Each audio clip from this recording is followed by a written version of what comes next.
नमस्कार। आज ऑफिस में एक आदमी मेरे पास आया और आकर पूछता है, सर बोनस कब मिलेगा। मैंने उसको तुरंत बोला कि आपको कुछ दिन पहले एक्स ग्रेशिया बोनस मिला था और इस बार बोनस आपको नहीं मिलेगा।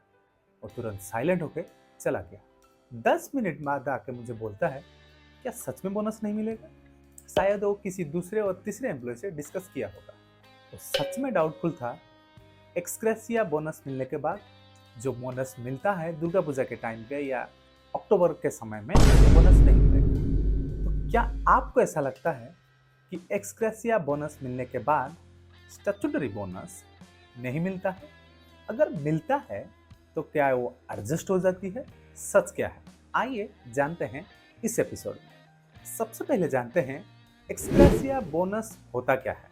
इसका ये मतलब होता है कि कंपनी हर एम्प्लॉय को एक एक्स्ट्रा अमाउंट वॉलंटरीली पेमेंट करता है for the matter of goodwill और मे बी एक्स्ट्रा रिवॉर्ड। ये प्योरली वॉलंटरी होती है। इसकी लीगल रिक्वायरमेंट से कोई लेना देना नहीं होता है। और हमको जो अक्टूबर के समय में मिलता है वो स्टैट्यूटरी बोनस होता है। फाइनेंशियल ईयर खत्म होने के बाद उसके तुरंत 8 महीने के अंदर अंदर हमको स्टैट्यूटरी बोनस मिलता है। और इस स्टैट्यूटरी बोनस प्योरली लीगल है।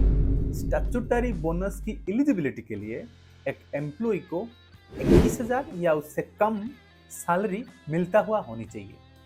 और स्टैट्यूटरी बोनस उस एस्टेब्लिशमेंट में एप्लीकेबल होता है जहां पे 20 या उससे ज़्यादा एम्प्लॉय काम करते हैं।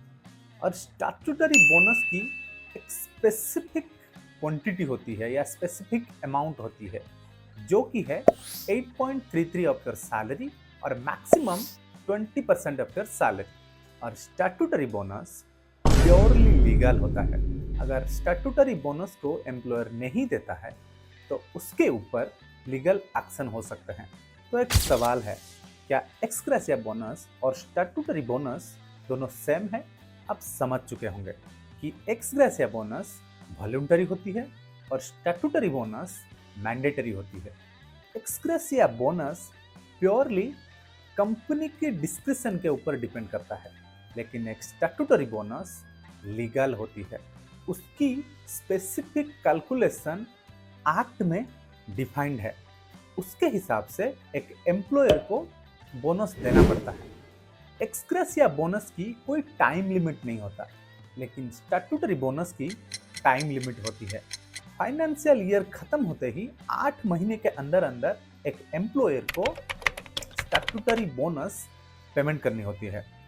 एक्स ग्रेशिया बोनस के लिए कोई एलिजिबिलिटी नहीं होता, लेकिन स्टैट्यूटरी बोनस के लिए एम्प्लॉय के पास एलिजिबिलिटी होनी चाहिए। अगर कोई भी एम्प्लॉय मंथली 21,000 या उससे कम सैलरी ड्रॉ करती है वो बोनस के लिए एलिजिबल हो जाती है। तो अभी आपको ये समझ में आ गया होगा, अगर आपकी कंपनी में आपको पहले से ही एक्स ग्रेशिया बोनस मिल चुका है तो आपकी स्टैट्यूटरी बोनस एडजस्ट नहीं होगा या डिनाई नहीं होगा। एक एम्प्लॉयर को मैंडेटरीली हर साल उसकी एम्प्लॉय को स्टैट्यूटरी बोनस देना ही पड़ेगा। तो आई होप आपको इस वीडियो से वैल्यू मिला होगा, नॉलेज मिला होगा। अगर आपको इस तरह की कंटेंट पसंद आती है तो आप हमारे चैनल को सब्सक्राइब कीजिए। Thank you. नमस्कार।